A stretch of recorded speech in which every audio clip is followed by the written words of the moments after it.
speaking of fans, I got one letter I got to read before we talk about it. We're going to have a few political things and we're going to get back to wrestling. But Mike, one of the members of the cult of Cornette, sent me an email that said that this topic might be worthy of podcast discussion. And Brian, we haven't even talked about politics since you've been on the program, but he asks, do these Trump voters actually think that this entitled trust fund baby, whose career has mostly consisted of providing luxuries to the 1%, is actually going to do anything for them?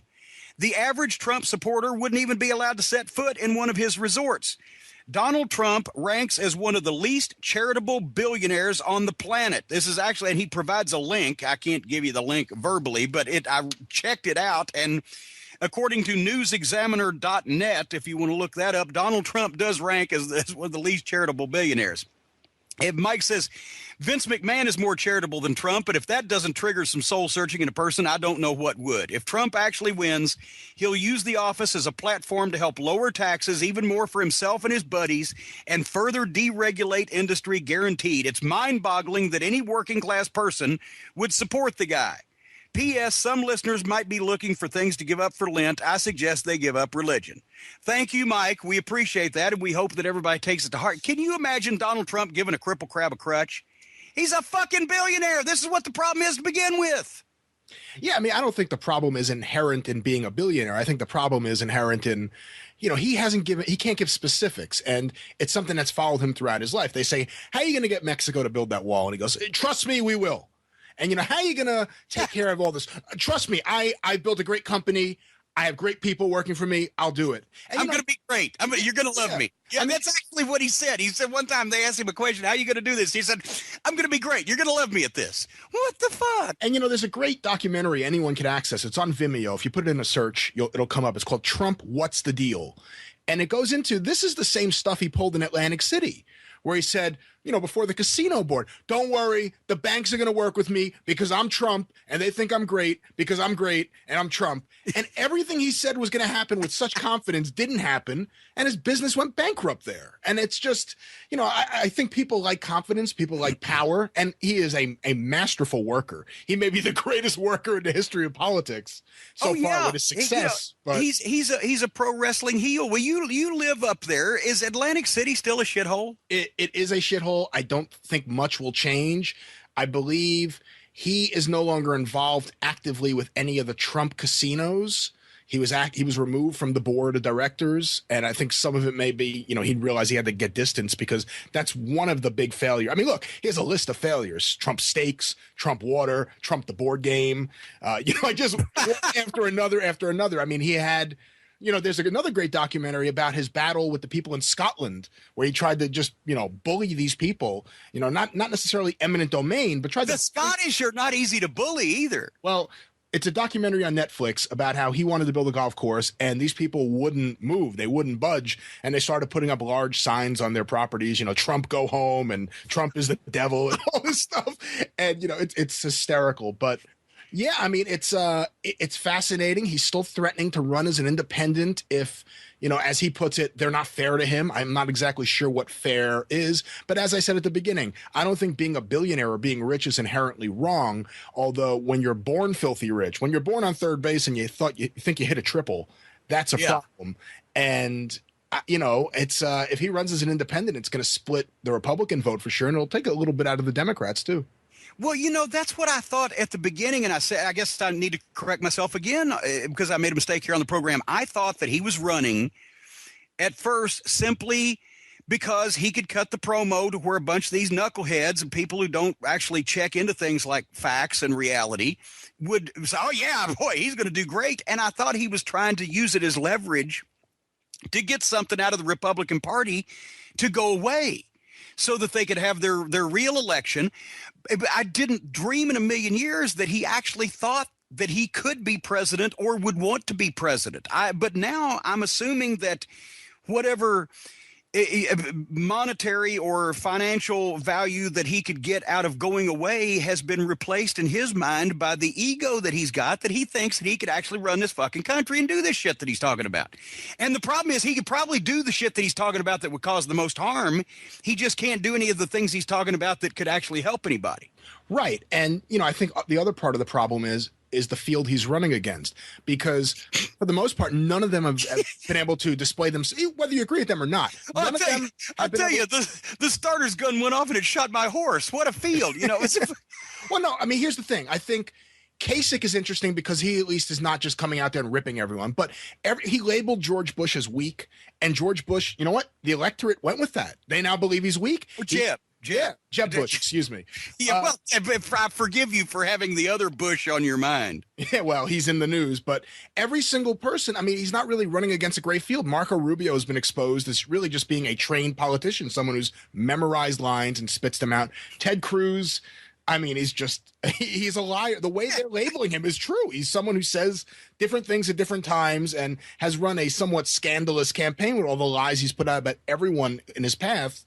And then there's Ben Carson, who I just think really doesn't have any kind of shot to go up in the polls. So how can he be a brain surgeon and yet have no brain to speak of? That's what, he has none of his own. He just works on other people's. Well, my big thing is, how could he be a brain surgeon? He can't open his eyes. His eyes are always closed. Open your eyes.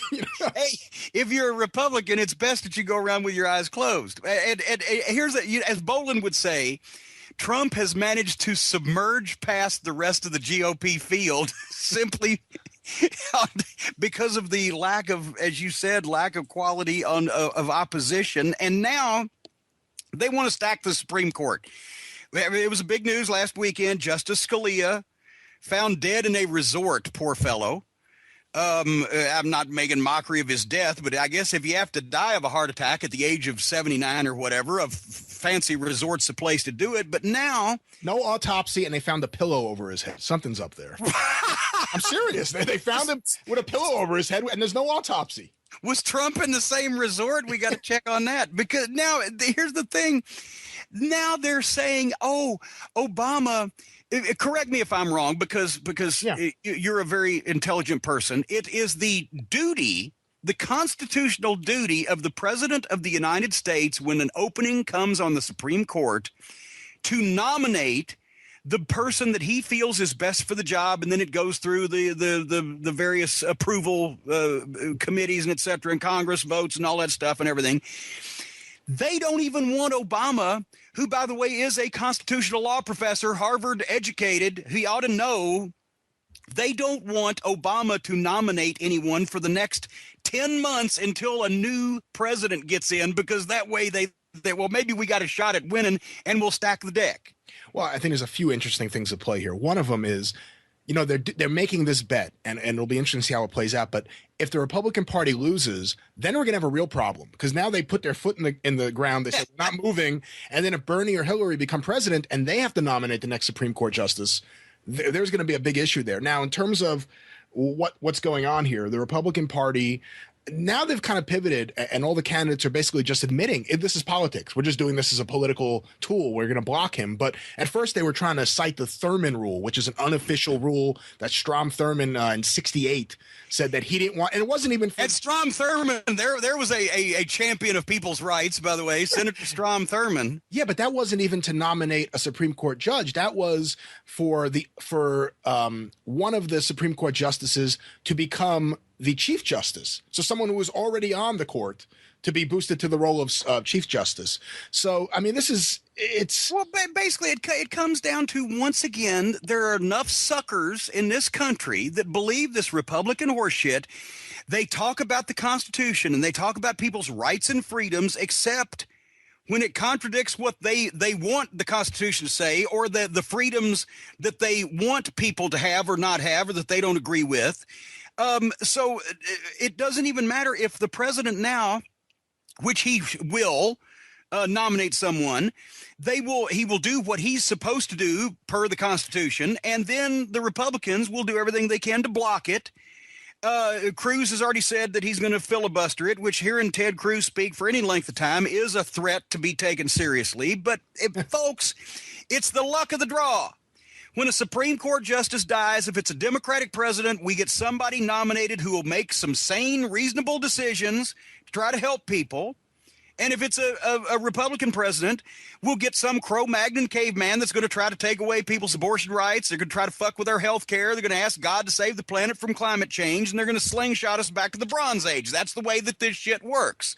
So this time we got lucky, and a vacancy came up when we have a Democratic president and we have some sane people in charge. And even though the Republicans will try to block it, he's not doing anything that he's not supposed to be doing. And once again, this wouldn't have come up in any other era, except that it's become so fucking foolish that these people will not let go of this insanity. He's won 2 elections. He's the president of the fucking United States. Most people agree that we should move forward instead of backwards. And the Supreme Court is a very important of tool, stature, whatever, in moving people forward or backwards. So if you get a bunch of fucking old white religious fucks that don't believe that anybody should move forward, then we get stuck until they die. Nobody ever quits. They die. Yeah, they've got term limits on the president, but you can be on the Supreme Court and make laws if you live to be 114. Yeah, I think, part of the problem is whether the president is a Republican or Democrat. You can't start saying that, the last year of the presidency, he's not supposed to do that. What other parts of his job is he not supposed to do there in the last year of his presidency? Yeah. And, the argument that I don't like is the one where we should let the American people decide. They did decide. They voted for the guy twice. They voted for him to complete his term, not to work 7 years and then go to Camp David. So it'll be interesting. Is it my imagination that most people are for all the things that another conservative judge would take away from us anyway? So the people have voted, they have spoken, the polls say this, the elections say that. They just can't get over it. You lost. Republican, you've already fucking lost. You've got a bunch of nuts running for the highest office, not only in the land, but to be the leader of the free world. Fucking people that couldn't pass a goddamn mental examination if they tried. A psychological evaluation, and you've already established yourselves as being the party of no, the party of fucking blockading shit, the party of fucking trying to take away anybody's rights and freedoms in the name of rights and freedoms, and now you're making fucking fools out of yourselves again. Please go away and draw. And in one of those only in America type stories, the land of the free and home of the brave, Jeb actually lifted the rock up. and he's been hesitant to do it. Johnson. I'm not talking about Dwayne Johnson. He lifted the rock up and let his brother out from under it, to endorse him to be. And some people were happy about it. I know it's South Carolina, but fuck, it's 2016. Have we not figured this out yet? Here, what is their campaign slogan here now?